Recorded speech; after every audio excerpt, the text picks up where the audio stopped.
የጊሽጣ ቅጠልና ፍሬ 10 የጤና ጥቅሞች። 10ኛ የበሽታ መከላከል አቅምን ለማጠናከር ይረዳል። እንደ ቫይታሚን ሲና ኩዌርሴቲን ባሉ አንቲኦክሲዳንቶችና ጸረ ብግነት አንቲኢንፍላማቶሪስ ንጥረ ነገሮች የበለጸገ ስለሆነ በሽታ የመከላከል አቅምን ያጠናክራል። ጊሽጣ ከመጠን በላይ የሆኑ ፍሪ ራዲካሎችን ለመቆጣጠርና የበሽታ መከላከል ሴሎችን ለማጠናከር ስለሚረዳ እንደ አለርጂ፣ ጉንፋንና ኢንፍሉዌንዛ ያሉ በሽታዎችን ለመከላከል ይጠቅማል።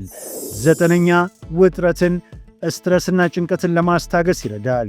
የጊሽጣ ቅጠሎች በማዕከላዊ የነርቭ ሥርዓት ላይ የሚያረጋጋ ተጽዕኖ ያላቸውን አናናይንና አሲሚሎቢን የተባሉ ውህዶች ይዟል። እነዚህ ውህዶች ስሜትን በመቆጣጠር ረገድ ኃላፊነት ካለው ሴሮቶኒን ከተባለ የነርቭ አስተላላፊ ጋር ግንኙነት በመፍጠር ስሜትን ያሻሽላሉ፣ ውጥረትንና ጭንቀትንም ይቀንሳሉ።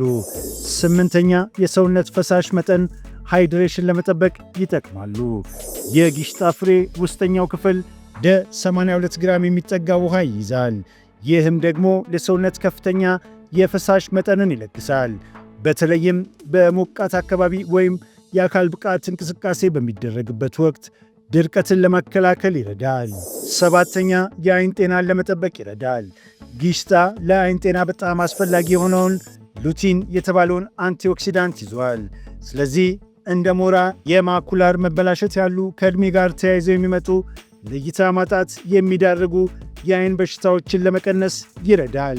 6ኛ ባክቴሪያን ለመዋጋት ይጠቅማል። ጊሽጣ ጸረ ተዋሲያን ባህሪያት አሉት።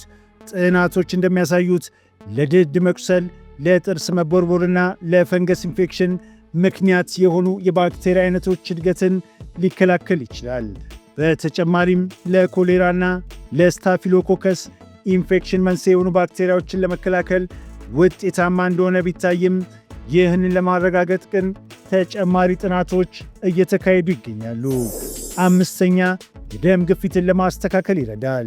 ጊሽጣ በፖታሲየም የበለጸገ ነው። ከፍተኛ የደም ግፊት ዋነኛ መንስኤ የሶዲየም ጨው መጠን መጨመር ሲሆን ይህ ደግሞ ለልብ በሽታና ለድንገተኛ የልብ ህመም ሊዳረግ ይችላል። ፖታሲየም ሰውነታችን ሶዲየምን በሽንት መልክ እንዲያስወግድና የደም ስር ግድግዳዎች እንዲላሉ በማድረግ የደም ግፊትን ለመቀነስ ይረዳል። 4ኛ የሆድ ድርቀትን ለመቀነስ ያገለግላል። ጊሽጣ በውሃና ፋይበር የበለጸገ በመሆኑ የተሳለጠ የሆድ ዕቃ እንቅስቃሴ እንዲኖር በማድረግና ሰገራ በቀላል እንዲወገድ በማገዝ የሆድ ድርቀትን ይከላከላል። 3ኛ እብጠትንና ብግነትን ለመዋጋት ይረዳል። በጊሽጣ ውስጥ የሚገኙ አንቲኦክሲዳንቶች በሰውነት ውስጥ ኦክሲዴቲቭ ስትረስ የሚያደርሰውን ጉዳት በመቀነስ ብግነትን ይከላከላሉ። ጊሽጣ ወደ 200 የሚጠጉ ኬሚካላዊ ክፍሎች ያሉት ሲሆን እነዚህም ውስጥ አልካሎይድ፣ ፊኖልስና አሲቶጂኒንስ ዋና ዋናዎቹ ናቸው። በተለይ ለሆድ ዕቃ ቁስለትና ለተለያዩ የሰውነት እብጠት መፍትሄ በመሆን ያገለግላሉ። 2ኛ የስኳር በሽታን ለመከላከል ይረዳል። የጊሽጣ ፍሬና ቅጠል እንደ ፊቲቶስትሮል፣ ታኒንና ፍላቮኖይድ ባሉ አንቲኦክሲዳንቶች የበለጸጉ ናቸው። እነዚህ አንቲኦክሲዳንቶች ኢንሱሊን የማምረት ኃላፊነት ያለባቸውን የፓንክሪያስ ሴሎችን በመጠበቅ የኢንሱሊን መቋቋም፣ ኢንሱሊን ሬዚስታንስና የስኳር በሽታን ይከላከላሉ። በተጨማሪም ጊሽጣ ከፍተኛ የፋይበር ምንጭ በመሆኑ ስኳር ወደ ደም ውስጥ የሚገባበትን ፍጥነት ይቀንሳል። ይህም በደም ውስጥ ያለውን የግልኮስ መጠን ለመቆጣጠር ስለሚረዳ ቀደም ሲል በበሽታው ለተያዙ ሰዎችም ቢሆን ትልቅ እገዛ ያደርጋል። 1ኛ የካንሰር መከላከያ ባህሪ አለው። የጊሽጣ ፍሬና ቅጠል ካንሰርን ለመከላከልና ለመዋጋት ጠቃሚ ሊሆን እንደሚችል ይነገራል።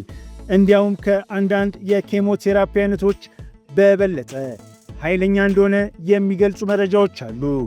አንድ ጥናት እንደሚያሳየው የጊሽጣ ውህድ ኤክስትራክት የጡት ካንሰር እጢዎችን መጠን ሊቀንስ፣ የካንሰር ሴሎችን ሊገድልና የበሽታ መከላከል አቅምን ሊያሳድግ ይችላል።